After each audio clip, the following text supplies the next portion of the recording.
વિરમગામ શહેરના પ્રવેશદ્વાર સમાન રૈયાપુર દરવાજે 14.26 કરોડના કામનું ધારાસભ્યના વરદ હસ્તે ભૂમિપૂજન કરવામાં આવ્યું. વિરમગામ શહેરના પ્રવેશદ્વાર રૈયાપુર દરવાજા પાસે સ્વર્ણિમ જયંતિ મુખ્યમંત્રી શહેરી વિકાસ યોજના અંતર્ગત વિરમગામ નગરપાલિકા વિસ્તારના રૈયાપુરથી ભરવાડી રોડ, કલવટ અને દિવાલનું કામ તથા મુનસર દરવાજાથી ડુંગરીપીર દરગાહ સુધી ડામર રોડ અને સ્ટ્રીટ લાઇટના કામનું વિરમગામ માંડલી દેત્રોદ મત વિસ્તારના ધારાસભ્ય હાર્દિકભાઈ પટેલના વરદ હસ્તે ભૂમિપૂજન કરવામાં આવ્યું. ધારાસભ્ય હાર્દિક પટેલે પ્રાસંગિક પ્રવચન આપતા જણાવ્યું કે મુનસર દરવાજાથી ડુંગરીપીર દરગાહ સુધી ડામર રોડ અને સ્ટ્રીટ લાઇટનું 5.33 કરોડના ખર્ચે કામ થશે. તેમજ રૈયાપુરથી ભરવાડી દરવાજા સુધી કોટ, ડામર રોડ, સ્ટ્રીટ લાઇટ, ગંગાસર તળાવ પર કલવટ અને રૈયાપુર દરવાજાનું 8.93 કરોડના ખર્ચે કામ કરવામાં આવશે. વધુમાં તેમણે જણાવ્યું હતું કે આ કામ કરવાથી વિરમગામ શહેરના બંને પ્રવેશ દ્વાર વિકસિત બનશે અને ગામની શોભામાં વધારો થશે. ઇન્ડિયા ક્રાઇમ કવરેજ ન્યૂઝ સાથે મુન્ના વાવરા, વિરમગામ.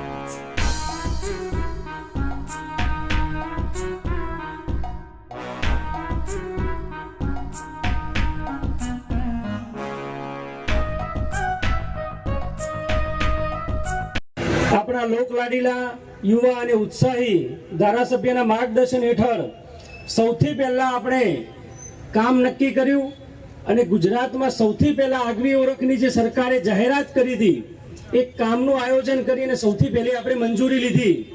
આજે આપણી વચ્ચે આપણે જોઈ રહ્યા છીએ કે વિરમગામમાં 2 મોટા કામોનું ખાતમુહૂર્ત કરવા માટે આપણી વચ્ચે માનનીય ધારાસભ્ય શ્રી હાર્દિકભાઈ પટેલ ઉપસ્થિત છે. આપણે એમનું સ્વાગત કરીએ છીએ. નગરપાલિકાના પ્રમુખ જે સતત તમારા બધાના પ્રશ્નોના નિરાકરણ માટે સતત કાર્યશીલ છે એવા કામિનીબેન મુનસરા આપણી વચ્ચે ઉપસ્થિત છે. આજે આપણે બેઠા છીએ, આજે વિવિધ કામોનું ખાતમુહૂર્ત કરીએ છીએ તો કામોના ટેન્ડર કારોબારી સમિતિ અમારી મંજૂર કરતી હોય છે. તો કારોબારી સમિતિના ચેરમેન શ્રી અમિતભાઈ પટેલ ઉપસ્થિત છે, એમનું પણ સ્વાગત કરીએ છીએ. શહેર ભાજપ પ્રમુખ દેવાજી ઠાકોર એ પણ નગરપાલિકાના વિવિધ કામોમાં મદદરૂપ થતા હોય છે. આજે એ પણ આપણા મહેમાન બન્યા છે, આપણે એમનું પણ સ્વાગત કરીએ છીએ. નગરપાલિકાના પ્રમુખ આપણા અલગોતર સાહેબ, એમનું પણ સ્વાગત કરીએ છીએ.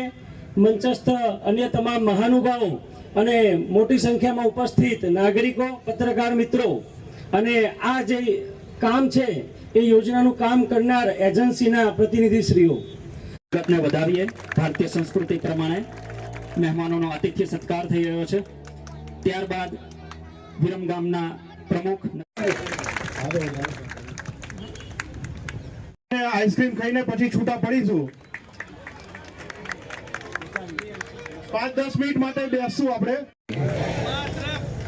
આજે વિરમગામ શહેરના મહત્વના પ્રવેશ દ્વારે વિરમગામ નગરપાલિકા અને ગુજરાત સરકારના વિશેષ સહયોગથી લગભગ 15 કરોડ રૂપિયાના વિકાસ કામોના ભૂમિપૂજન પ્રસંગે મારી સાથે મંચ ઉપર ઉપસ્થિત નગરપાલિકાના ચીફ ઓફિસર માન્ય જયેશભાઈ પટેલ, નગરપાલિકાના પ્રમુખ અને મહિલા તરીકે આપણને સૌને પ્રોત્સાહન પૂરું પાડે એવા માન્ય કામિનીબેન મુનસરા, ઉપપ્રમુખ માન્ય રઘુભાઈ અલગોતર, કારોબારી ચેરમેન માન્ય ચકાબાપુ, મંચ શહેર ભાજપના અમારા પ્રમુખ દેવાજી ઠાકોર, અમારા મહામંત્રી અને સિનિયર આગેવાન માન્ય હર્ષદભાઈ ઠક્કર, મિતેશભાઈ આચાર્ય, જિલ્લા મહિલા મોરચાના અમારા પ્રમુખ પ્રીતિબેન ઠક્કર, આ વિસ્તારના અમારા 8 કોર્પોરેટર માન્ય સરફરાજભાઈ મંડલી, જુબેરભાઈ કુરેશી,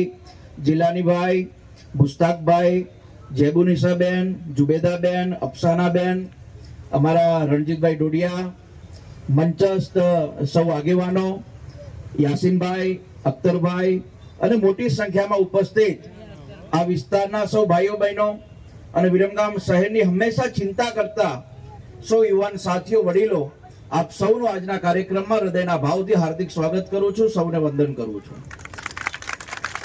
જ્યારથી ધારાસભ્ય બન્યો ત્યારથી વિરમગામના પ્રવેશ દ્વારો સારા બને અને કોઈ પણ વ્યક્તિ વિરમગામની અંદર પ્રવેશ કરે તો એને એવું લાગવું જોઈએ કે હું ઐતિહાસિક વિરમગામમાં ગયો છું.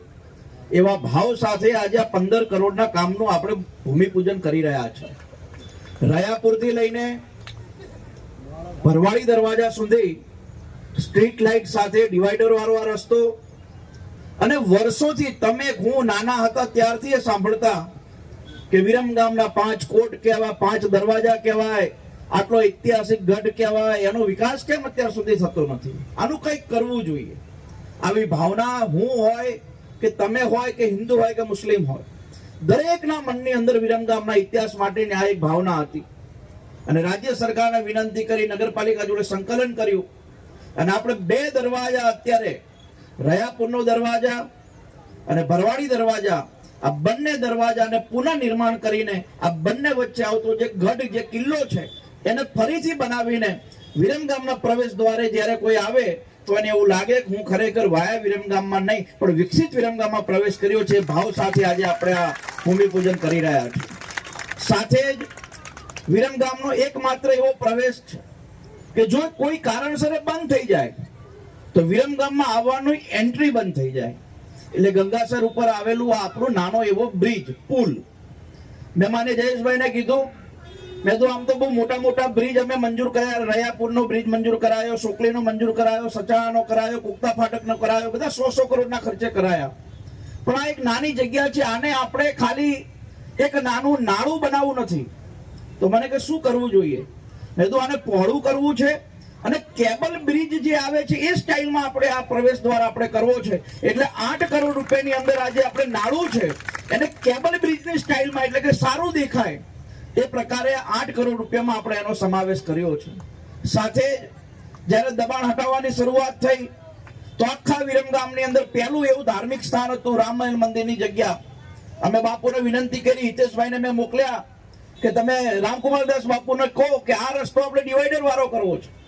તો એમને પોતાના રામમહેલ મંદિરની દિવાલ 7.5 ફૂટ અંદર લઈને સૌથી પહેલા વિકાસના કામમાં એ જગ્યામાં આપણને સહયોગ આપ્યો. અને મુનસર દરવાજાથી લઈને ડુંગરી પીર દરગાહ સુધી આપણે 7 કરોડ રૂપિયાના ખર્ચે એ પણ રસ્તો આપણે ડિવાઈડર વાળો અને સ્ટ્રીટ લાઇટ વાળો દરવાજો રસ્તો બનાવવા જઈ રહ્યા છે. એટલે વિરમગામના 2 પ્રવેશ દ્વાર, કોઈ તિરંગા સર્કલ થી આવે અને રયાપુર થી આવે તો પણ એને સ્ટ્રીટ લાઇટ અને ડિવાઈડર વાળો રસ્તો મળે, અને રાજુનગર થઈને રામમહેલ મંદિર થઈને જાય તો એને પણ ડિવાઈડર વાળો રસ્તો બને.